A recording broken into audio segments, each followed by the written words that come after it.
నమస్కారం. వార్తా విశ్లేషణ కార్యక్రమం లైవ్ షోకి స్వాగతం. ముందుగా ఈరోజు విశ్లేషణ. సాక్షి ఆంధ్రప్రదేశ్, తెలంగాణ ఈఏపీ సెట్లో ఏపీ ప్రభంజనం. పోలింగ్ సందర్భంగా జరిగిన దాడులు, దౌర్జన్యాలపై సిట్ దర్యాప్తు ముమ్మరం. అనంతపురం, పల్నాడు, తిరుపతి జిల్లాలకు సిట్ బృందాలు. 22న బంగాళాఖాతంలో అల్పపీడనం, 24న వాయుగుండంగా మార్పు, 25, 26 తేదీల్లో తుఫానుగా మారనున్న వాయుగుండం. లండన్లో సీఎం జగన్కు ఘనస్వాగతం పలికిన వైఎస్ఆర్సీపీ లండన్ విభాగం. జై జగన్ నినాదాలతో మార్మోగిన లూటన్ ఎయిర్పోర్ట్. ఈనాడు ఆంధ్రప్రదేశ్, కలెక్టర్లు, ఎస్పీలు, ఇతర కీలక స్థానాల్లో అధికార పార్టీకి అనుకూలంగా ఉన్నవారిని సీఎస్ నియమించారంటూ మళ్లీ చెడరాస్తూ ఈనాడు పత్రిక తనదైన శైలిలో పూర్తిగా దరిద్రపు కొట్టు వార్తలను రాసింది. సిట్ దర్యాప్తు మొదలు కాకముందే వాళ్ళపై బురద వేయటం ద్వారా తన యొక్క పక్షపాత బుద్ధిని, పచ్చపాత బుద్ధిని కూడా మరోసారి తేల్చి చెప్పింది, రుజువు చేసుకుంటోంది. పైగా సిఎస్పై పడి మళ్ళీ ఏడుస్తూ వార్తలు రాశారు. చివరికి ఈ పత్రిక పార్టీ పత్రిక కన్నా కుల పత్రికగా మారటానికి కూడా సిగ్గుపడటం లేదన్నట్లుగా ఆ పత్రిక మొదటి పేజీలో వార్తలు చూస్తే అర్థమవుతుంది. ఇది అత్యంత దురదృష్టకరం. ఎన్నికల తర్వాత జరిగిన హింసను సమర్థించే రీతిలో, ఆ నేరాలకు పాల్పడిన వారిని రక్షించే రీతిలో, సంబంధిత పోలీసు అధికారుల్ని రక్షించే రీతిలో ఈనాడు పత్రిక దిగజారి ఈ వార్తల్ని రాస్తోంది. ఇక సాక్షి తెలంగాణ ఈఏపీ సెట్ ఫలితాలు విడుదల. ఇంజనీరింగ్లో 74%, అగ్రి ఫార్మాలో 89%.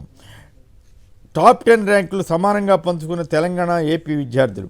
కాళేశ్వరం బ్యారేజీకి యుద్ధ ప్రాతిపదికన మరమ్మతులు చేయాలని తెలంగాణ ప్రభుత్వం భావిస్తోంది. ఈనాడు తెలంగాణ, మేడిగడ్డ పునరుద్ధరణ బాధ్యత నిర్మాణ సంస్థలదేనని సీఎం రేవంత్ రెడ్డి స్పష్టం చేశారు. ఎన్డీఎస్ఏ నివేదికపై సుదీర్ఘ చర్చకు సంబంధించిన వార్తను బ్యానర్గా ఇచ్చారు. ఏపీ సెట్ ఇంజనీరింగ్పై 74.98% ఉత్తీర్ణత. జూన్ 2వ వారం నుంచి వర్షాలు పడతాయని, మరో వారం పాటు కూడా వర్షాలు కురిసే అవకాశం ఉందని కథనాన్ని ఇచ్చారు.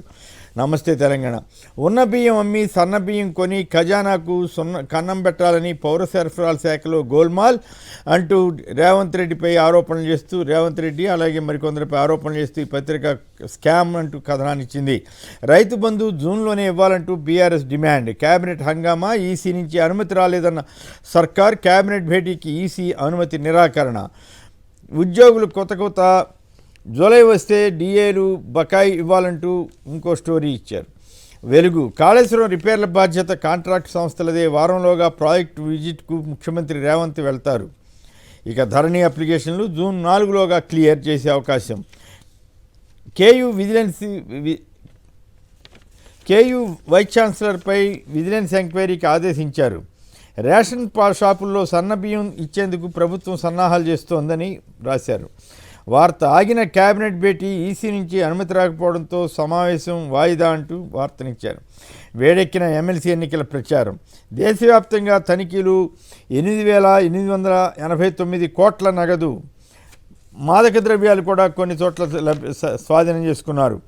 ఆంధ్రప్రభ, ఇరుకు గదుల్లో చదువులు, ఇదే నారాయణ కాలేజీ స్పెషాలిటీ అంటూ నారాయణ కాలేజీపై గత కొన్ని రోజులుగా వీళ్ళు వార్తలు ఇస్తున్నారు.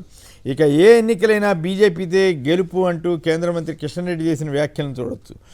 జరీన్ మీనాక్షి గోల్డెన్ గర్ల్స్ అని ఎలోరా కప్ బాక్సింగ్ టోర్నీలో బంగారు పతకాలు సాధించారు.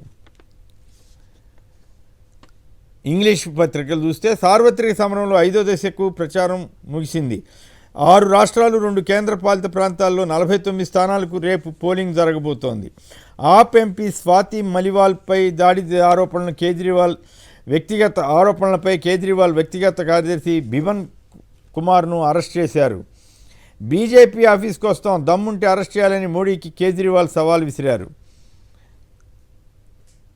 కిర్గిస్థాన్లో విదేశీయులపై దాడులు, భారత విద్యార్థులను కేంద్రం అప్రమత్తం చేసింది.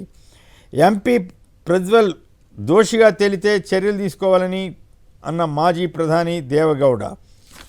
ఇవి ప్రధానంగా పత్రికలు ఇచ్చిన వార్తా విశేషాలు, వాటికి సంబంధించిన విశ్లేషణ.